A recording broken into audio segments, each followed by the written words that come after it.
Well, hello and good morning. Good morning, Michael. Good morning. How are you? All right. How are you doing? Once again, excited that it is Friday and, Yes. looking That's forward right. to a weekend and celebrating a good week.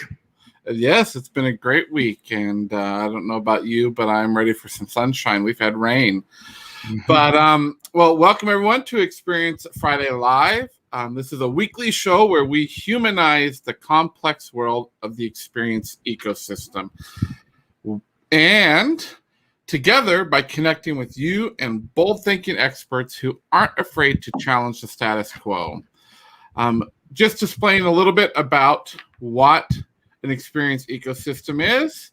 The experience ecosystem is the web of people, touchpoints, and interactions that combine to define your experience promise and to leverage experience as a competitive advantage, one that increases engagement, loyalty, and revenue year after year and requires engaging and humanizing the entire experience ecosystem. So we are really excited. We've got some great announcements this week.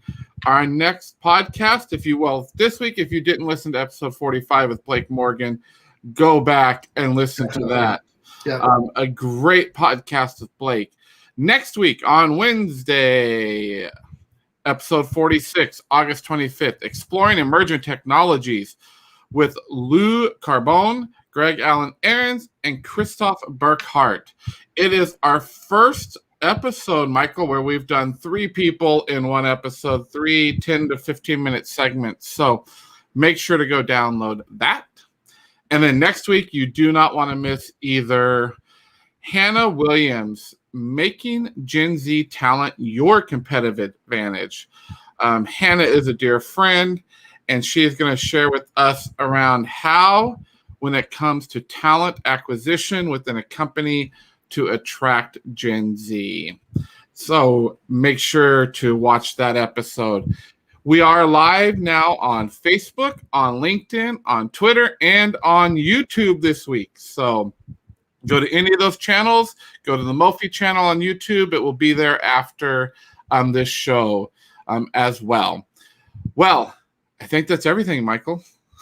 For now. Right. For now. We had to do that quickly because we want to get to today's guest. I know. So I am so excited about our guest today.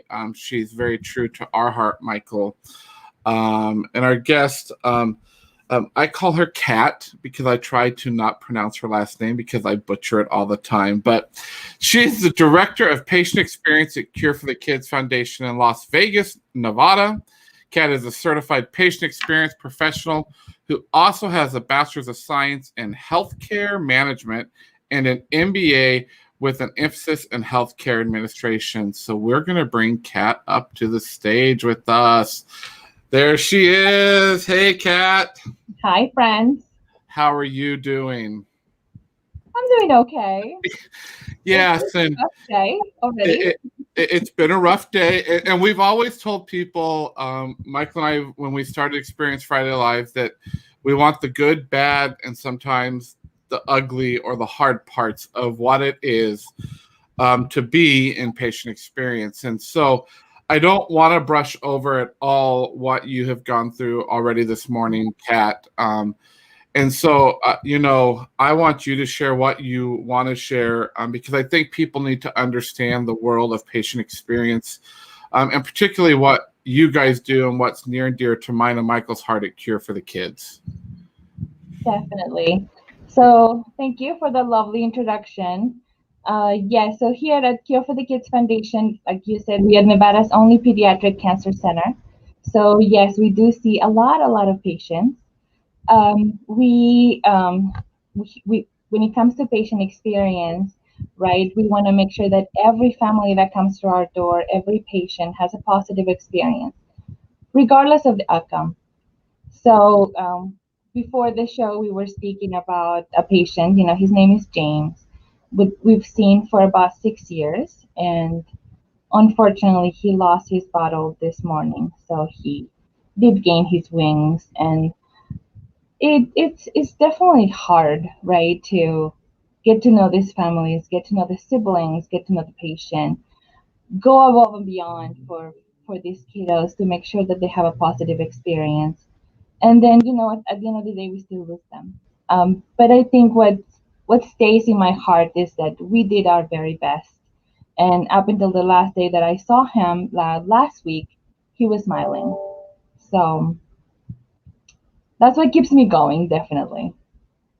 I think it's such an interesting metric, if you will, right? We Mhm. so much in the experience world, and then in the patient experience world, you go to any patient experience conference, and there are speakers and vendors who are just focused on metrics. They're trying to get your scores up, or they're trying to make it easier for you to collect your scores. And I'm so thankful for your approach, for Cure for the Kids approach of the metric is the kids smiled. The metric is the family said thank you for a heartfelt, you did everything you could, right? And that's such a different score than what you're going to get for, any NPS or HCAPS or anything. Yes. I mean, I don't want to say that, scores are not important, but for us here, it's about the human experience, right? We know that families definitely don't want to come to our center, right? Nobody wants to hear your child has cancer. But when they're here, we still want to give them a positive experience. We want them to know that they have a village behind them that's going to help them at every step of the way. So, And a positive experience does not necessarily mean a long life, right? yes. I mean, and Mhm. that's I think that contradiction there might be hard for some when they first hear it. Of we think positive experience, positive outcome. The end game is that we win, Oh, and so it's God. reframing what winning means, right? Mhm. I Winning mean, means it was hard having a for quality me. life. Yes, Yes. it was hard for Yeah. me to understand it. I mean, I battled with it, like especially when I first started working in pediatrics. I did adult oncology for 8 years prior to coming to Cure for the Kids, and it's completely different. I mean, Mm. I always laugh, right? That I tried to quit my job like every week for the first 6 months that I worked for Cure for the Kids. But the organization is just so amazing, and the kids that we treat are so great that you begin to, talk to yourself and say, okay, well, we are helping so many kids. And I actually remember one time I was crying in the car because we had lost a kid that morning. And I called my mom and I'm like, I can't do this. Like my heart is broken, like constantly. Like I just can't do this. And my mom said, well, if you don't want to do it, that's okay. But before you leave, find somebody that will do a better job than you, and then you can put in your notice. And I was like, well, nobody can do this job better than me because I'm fully invested. It's a So I mom think truth bomb. Yeah. so that's what truly helped me to just keep going. Does it get easier? Not really, but I think it's yes, Shawn. It's like the what you feel in your heart, right? It's what keeps you going.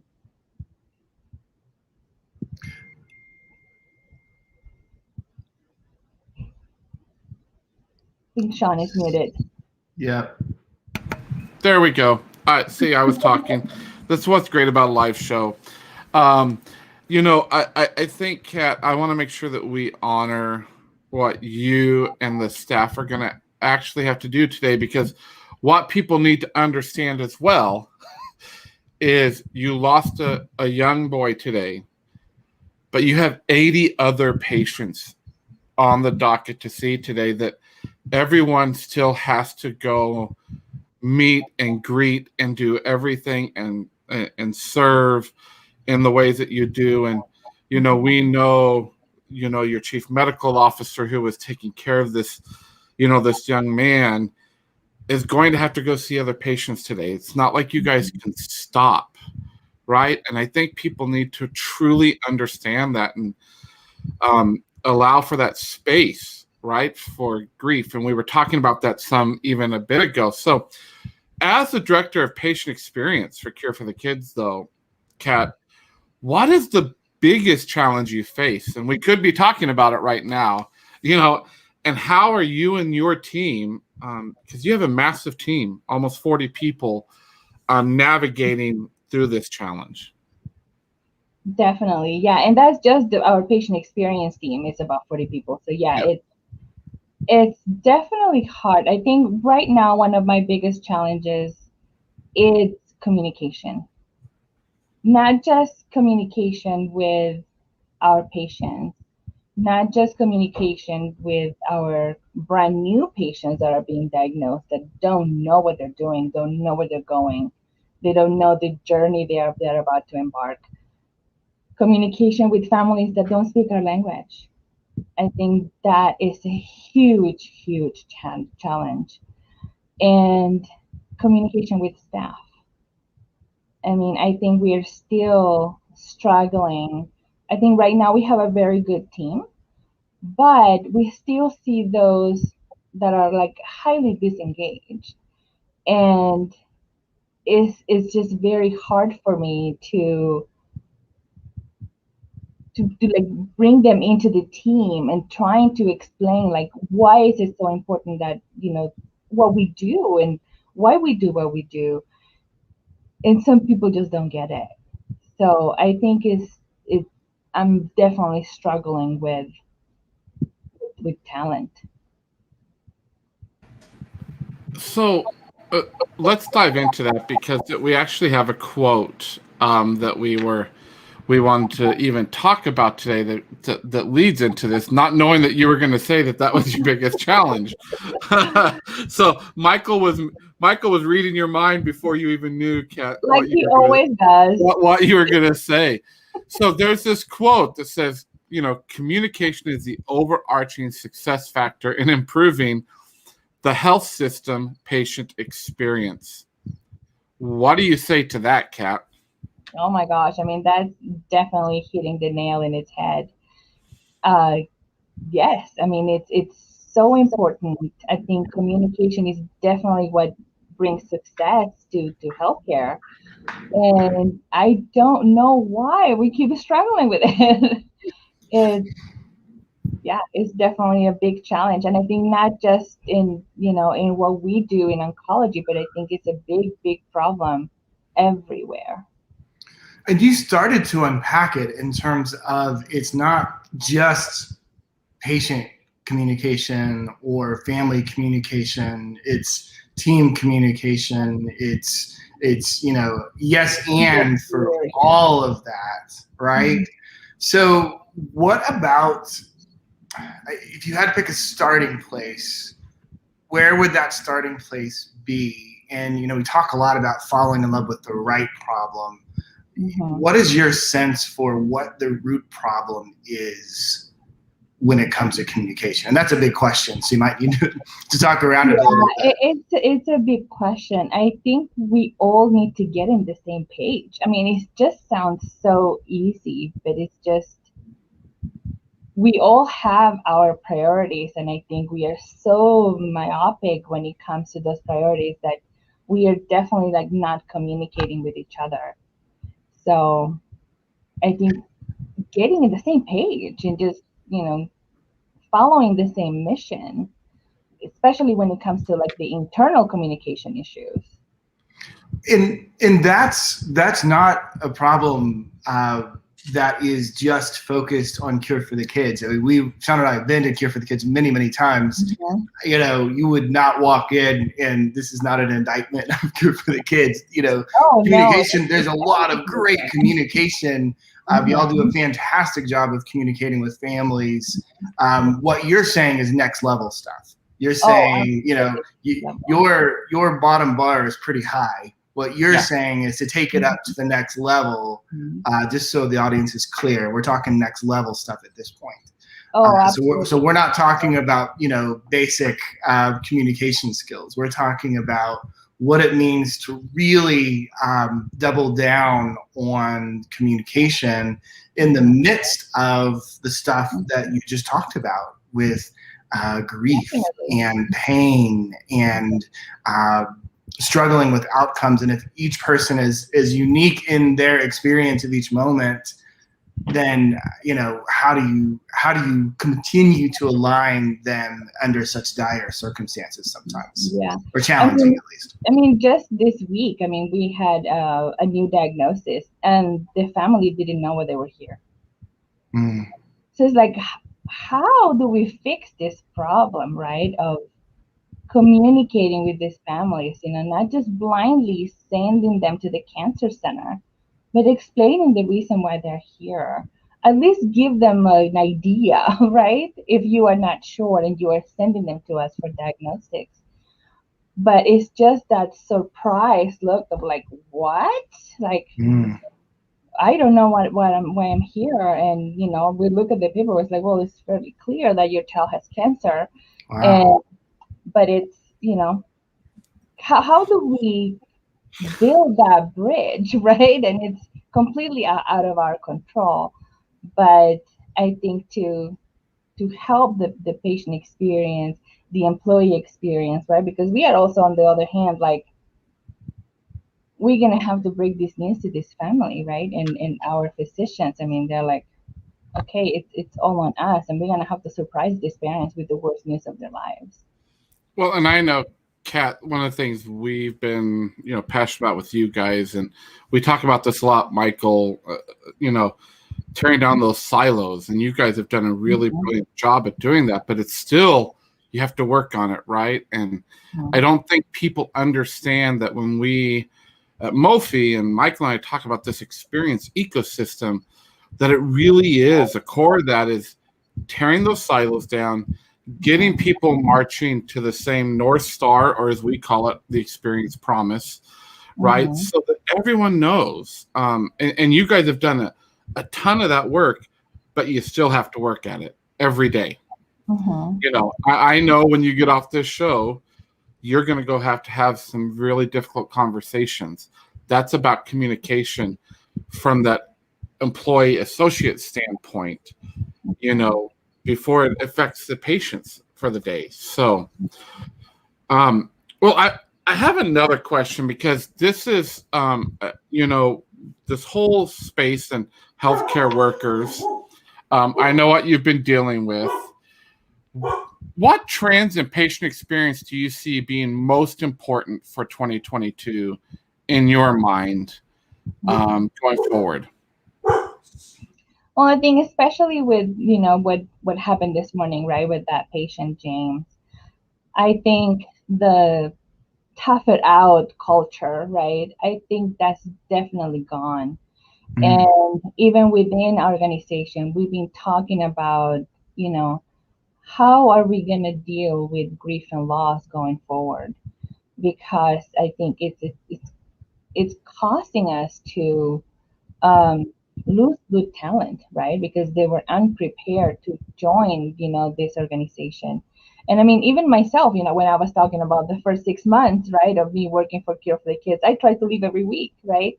And I think it's such a legitimate, concern that it's time to like dive in so deep. And like I said, with Annette Logan Parker, our president CEO, she's already like looking for ways, to help us, deal with these issues. But I don't see many organizations doing it. And I think it is so very important, because even today, right, like in Vegas right now, it's a little bit after 8 o'clock in the morning, and I'm exhausted, right? It's like, and it's like the day has barely started. And it's because, we have such a like heaviness, in our hearts from that loss. But like Shawn said, we have other 80 patients coming in, so we need to be ready for those. And I don't think there is enough coffee in the world, right, to get us going to the same level. And we firmly believe that each family walking through our doors deserve that top-notch product, right, of patient experience. So definitely looking into that, looking into grief and loss, looking into ways of like dealing with that and preparing us, to continue to care for these patients even after loss. One of the conversations we had with Annette a few months ago really stuck with me. We were talking about next steps. We were starting to come out of the pandemic, and we had all these big ideas, and she had big ideas, and we were asking, when is she going to launch that? And her response completely caught me off guard, because I've never heard another CEO say this. She said, "We'll do that once everyone has taken a full vacation." Mm-hmm. And it just shocked me, because it wasn't about the timing for the business. It wasn't about the fiscal year. It wasn't about any of those other normal cycles that you would think she'd be talking about. She was waiting for her team to all take legitimate vacations over a period of time. Yes. And then and only then was she willing to take next steps. And up until then, what we were talking about is she was just focused on status quo is the wrong word, because I would never use status quo with y'all's organization. But she was willing to keep business as usual. She wasn't going to throw a lot of change and new stuff into the mix for anybody until everyone took another vacation. And that's another interesting metric. Like, if there was a counter that we were keeping track of, as a metric, did everybody take the right vacation by this date, so that then we can, as an organization, start doing more stuff. That was just a fascinating moment for me. That also said, yeah, and that also says to me, you guys need time to breathe, right? And again, I want to honor that space and honor what you guys are doing and have done, and why we've fallen in love with you. At Mophie, but personally, my family and Michael, and that we think about you guys every day. And today we're going to be thinking about you guys a lot, and know that you've got people loving you from all over. And so thank you, and thank you again for sharing with us today a little of your story. Those that want to know more about Cure for the Kids, you can reach out. You can send us an email at info@mophie.co, or as well to my name, Shawn, or Michael at mophie.co, and we can get you in touch with anybody there at Cure for the Kids. They are dear friends and dear family of ours. So, Kat, thank you again for sharing. Just a reminder to everybody again, we will be here next Friday, same time. We will have Hannah Williams again, Make Gen Z Talent Your Competitive Advantage, 11 a.m. Eastern Time on all platforms, LinkedIn, Twitter, Facebook, YouTube, as well as next Wednesday, our next podcast, Exploring Emerging Technologies, with Lou Carbone, Greg Allen Ahrens, and Christoph Burkhardt. We'll download. It's a fun episode. You get to hear 3 different perspectives. And we're, again, excited. Thank you, Kat. Thank you, Michael, for today. And we will talk to everybody real soon. Thank you.